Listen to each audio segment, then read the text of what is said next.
How hard is it trying to talk to someone when they're also talking back at you? If this happens, conversation becomes confusing. Instead, what normally happens is that we speak one after the other so that each person can be fully understood. In networking, the protocols Carrier Sense Multiple Access Collision Detection, CSMA-CD, and Carrier Sense Multiple Access Collision Avoidance, CSMA-CA, are two processes which ensure that communication can occur between devices on a local area network. CSMA-CD and CSMA-CA are part of the Ethernet 802.3 standard. You should look at the video on standards to refresh your memory on this. Picking up on the conversation analogy, CSMA-CD works in a very similar way as we do. After the other person has finished talking for the time being, we wait a short time and only start talking when that person does not start to say anything else. If we happen to start talking to someone else at the same time, we stop our attempt, wait a bit, and then try again. On a local area network, all of the network nodes, such as computers, printers, scanners, etc., will be sharing the same cables to transmit their data packets. To ensure there is no data collision, devices like computers will monitor the transmission medium, which in this case are cables, for an electric current. The electric current would indicate that there are packets of data already on the cable. This is the carrier sense part of the protocol. As long as there is data traffic on the cable, the monitoring will continue. Only when the transmission medium is free, that means there is no current, and this is maintained for a certain period of time, will the computer send a packet. This is the multiple access part of the protocol. Meanwhile, whatever transmitted that data packet, such as a computer, it will continue to monitor the transmission medium, such as the cables, to see if it detects any data collisions. If no other computer tries to send its data onto those same cables by the end of the transmission and no collision occurs, then the sending of that message has been a success. If there is a collision, this will create a very high voltage on the cables, which are detected by the network interface cards. When this happens, all computers stop transmitting and wait for the circuit to become free before trying to retransmit. Now, a problem that could occur are the computers that cause the collision could attempt to retransmit at the same time. To prevent this, each computer waits a random amount of microseconds after the colliding message disappears from the cable, before attempting to retransmit.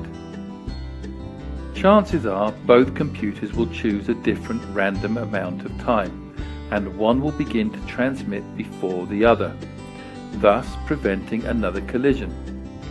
This is the collision detection part of the protocol. If a collision does reoccur, then the cycle begins again. The carrier sense multiple access with collision avoidance is used on wireless local area networks. Here the key word is avoidance. Network nodes will attempt to avoid collisions by transmitting only when the channel is sensed to be idle.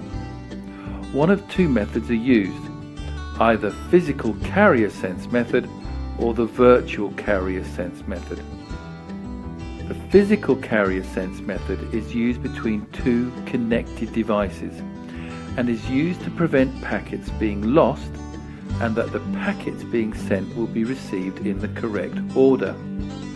The sending computer sends one packet of data to the receiving computer along with an ARQ, automatic repeat request.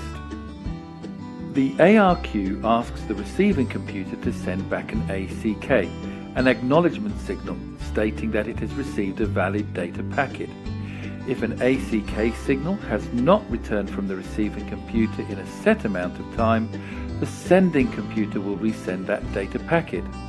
If an ACK signal is received, then the next data packet is sent and the cycle continues. The virtual carrier sense method solves a wireless issue called the hidden node problem.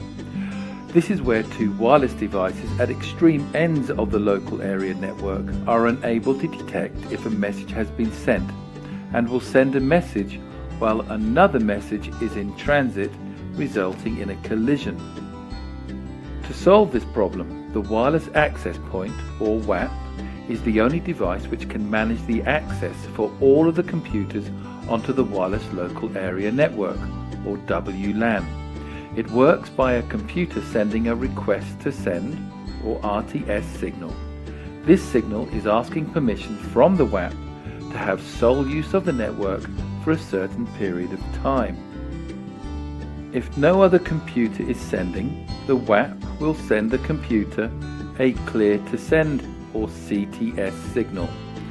This instruction states how long that particular computer wants the network for and tells all the other computers on the network not to transmit but remain silent for that specific amount of time.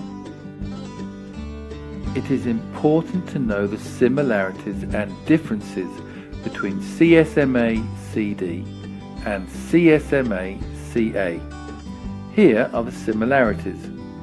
Both are protocols and both sense signals on the carrier medium before data is transmitted. Here are the differences. Let's start with the features of CSMA-CD. This actively deals with collisions by terminating transmission.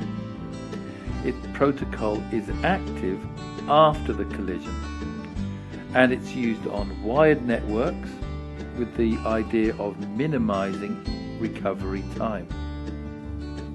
CSMA-CA features are that it tries to avoid collisions. If there is a data collision, then no action is actually taken, but it will transmit when the transmission medium is idle. This protocol takes effect before collisions and is used on a wireless network and is aimed at reducing the possibility of collisions. This concludes our talk on carrier sense multiple access collision detection and carrier sense multiple access collision avoidance. Thank you for listening. Bye-bye.